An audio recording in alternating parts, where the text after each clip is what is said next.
Ika-21 Kabanata. Ang matagumpay na pagpasok ni Jesus sa Jerusalem. Malapit na sina Jesus sa Jerusalem.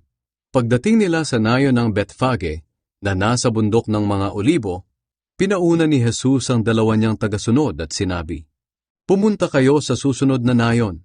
Makikita ninyo roon ang isang asno na nakatali, kasama ang bisiro nito. Kalagan ninyo ang mga ito at dalhin dito sa akin. Kapag may sumita sa inyo, sabihin ninyong kailangan ng Panginoon, at hahayaan na niya kayo." Nangyari ito upang matupad ang sinasabi ng propeta. "Sabihin ninyo sa mga naninirahan sa Sion na paparating na ang kanilang hari. Mapagpakumbaba siya at nakasakay sa asno, sa isang bisirong asno." Lumakad nga ang mga tagasunod at ginawa ang iniutos ni Jesus. Dinala nila ang asno at ang bisiro nito kay Jesus. Sinapinan nila ang mga ito ng kanilang mga balabal at sumakay si Jesus. Maraming tao ang naglatag ng kanilang mga balabal sa daan, at ang iba naman ay pumutol ng mga sanga ng kahoy at inilatag din sa daan. Ang mga tao sa unahan ni Jesus at ang mga nasa hulihan ay sumisigaw, "Purihin ang anak ni David! Pagpalain ang dumarating sa pangalan ng Panginoon! Purihin ang Diyos!" Nang pumasok si Jesus sa Jerusalem, nagkagulo ang buong lungsod at nagtanungan ng mga tao, "Sino ang taong iyan?" Sumagot ang mga kasama ni Jesus, "Siya ang propetang si Jesus na taga Nazaret, na sakop ng Galilea." Ang pagmamalasakit ni Jesus sa templo. Pumunta si Jesus sa templo at itinaboy niya ang mga nagtitinda at namimili roon. Itinaob niya ang mga mesa ng mga nagpapalit ng pera at ang mga upuan ng mga nagtitinda ng mga kalapating inihahandog sa templo. Sinabi niya sa kanila, "Sinasabi ng Diyos sa kasulatan, 'Ang bahay ko ay bahay panalanginan, pero ginawa ninyong pugad ng mga tulisan.'" May mga bulag at pilay na lumapit kay Jesus doon sa templo, at pinagaling niya silang lahat. Nagalit ang mga namamahalang pari at mga tagapagturo ng kautusan nang makita nila ang mga himalang ginawa ni Jesus at nang marinig nila ang mga batang sumisigaw doon sa templo ng, "Purihin ang anak ni David." Sinabi nila kay Jesus, "Naririnig mo ba ang sinasabi nila?" Sumagot si Jesus, "Oo, hindi ba ninyo nabasa ang sinabi sa kasulatan na kahit ang maliliit na bata ay tinuruan ng Diyos na magpuri sa Kanya?" Pagkatapos, iniwan sila ni Jesus. Lumabas siya ng lungsod at nagpunta sa Betania, at doon siya nagpalipas ng gabi. Isinumpa ni Jesus ang puno ng igos. Kinaumagahan, nang pabalik na sina Jesus sa lungsod ng Jerusalem, nagutom siya. May nakita siyang puno ng igos sa tabi ng daan, kaya nilapitan niya ito. Pero wala siyang nakitang bunga kundi puro mga dahon. Kaya sinabi niya sa puno, "Hindi ka na mamumunga pang muli," at agad na natuyo ang puno. Namangha ang mga tagasunod ni Jesus nang makita nila iyon. Sinabi nila, "Paanong natuyo kaagad ang puno?" Sumagot si Jesus, "Sinasabi ko sa inyo ang totoo. Kung may pananampalataya kayo at walang pag-aalinlangan, magagawa rin ninyo ang ginawa ko sa puno ng igos. At hindi lang iyan. Maaari rin ninyong sabihin sa bundok, 'Lumipat ka sa dagat,' at lilipat nga ito.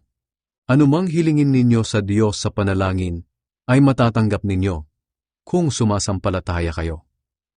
Ang tanong tungkol sa awtoridad ni Jesus.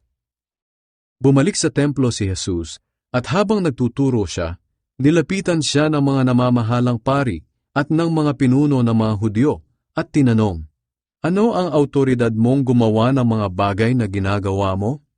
Sino ang nagbigay sa iyo ng awtoridad na iyan?"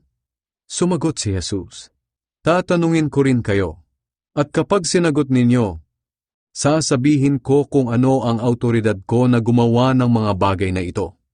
Kanino galing ang awtoridad ni Juan para magbautismo? Sa Diyos o sa tao?" Nag-usap-usap sila.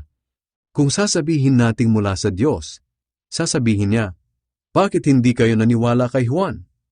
Pero kung sasabihin nating mula sa tao, Magagalit sa atin ang mga tao dahil naniniwala silang si Juan ay propeta ng Diyos.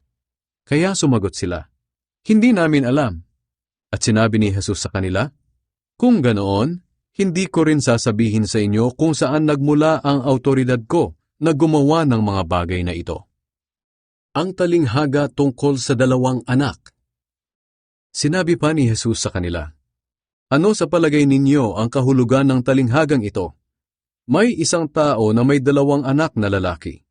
Lumapit siya sa panganay at sinabi, 'Anak, pumunta ka ngayon sa ating ubasan at magtrabaho.' Sumagot siya, 'Ayaw ko po.' Pero maya-maya ay nagbago ang isip niya at pumunta rin. Lumapit din ang ama sa bunso at ganoon din ang sinabi. Sumagot ang bunso, 'Opo, pero hindi naman siya pumunta.' Sino ngayon sa 2 ang sumunod sa kalooban ng kanilang ama? Sumagot sila, 'Ang panganay.' Sinabi ni Jesus sa kanila, 'Sinasabi ko sa inyo ang totoo. Ang mga maniningil ng buwis at ang mga babaeng bayaran ay nauuna pa sa inyo na mapabilang sa kaharian ng Diyos. Sapagkat dumating sa inyo si Juan na tagapagbautismo at itinuro sa inyo ang tamang daan sa matuwid na pamumuhay. Pero hindi kayo naniwala. Pero ang mga maniningil ng buwis at ang mga babaeng bayaran ay naniwala sa kanya. At kahit na nakita ninyo ito, hindi pa rin kayo nagsisi sa mga kasalanan ninyo at naniwala sa kanya." Ang talinghaga tungkol sa masasamang magsasaka.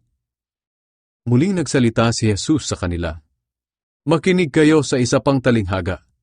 May isang taong may bukid na pinataniman niya ng ubas. Pinabakuran niya ito at nagpagawa ng pisaan ng ubas.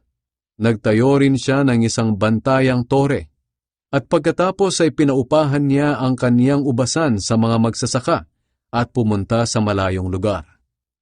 Nang panahon na ng pamimitas ng ubas, pinapunta niya ang kanyang mga alipin sa mga magsasakang umuupa sa ubasan niya para kunin ang kanyang parte.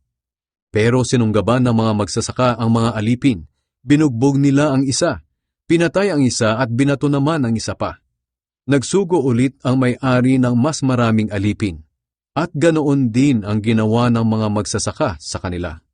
Nang bandang huli, pinapunta ng may-ari ang kanyang anak. Ang akala niya ay igagalang nila ito. Pero nang makita ng mga magsasaka ang anak ng may-ari, sinabi nila, "Narito na ang tagapagmana. Hali kayo, patayin natin siya para mapasa atin ang lupang mamanahin niya." Kaya sinunggaban nila ang anak, dinala sa labas ng ubasan at pinatay. Pagkatapos nagtanong si Jesus, "Ano kaya ang gagawin ng may-ari sa mga magsasakang iyon sa kaniyang pagbabalik?" Sumagot ang mga tao, "Tiyak na papatayin niya ang masasamang taong iyon, at pauupahan niya ang kanyang ubasan sa ibang magsasakang magbibigay sa kanya ng parte niya sa bawat panahon ng pamimitas." Sinabi sa kanila ni Jesus, "Hindi ba ninyo nabasa ang talatang ito sa kasulatan?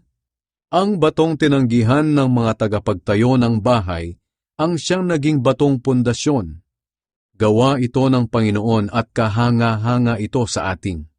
Kaya tandaan ninyo, hindi na kayo ang paghaharian ng Diyos, kundi ang mga taong sumusunod sa kanyang kalooban. Ang sinumang mahulog sa batong ito ay magkakabali-bali, ngunit ang mahulugan nito ay madudurog."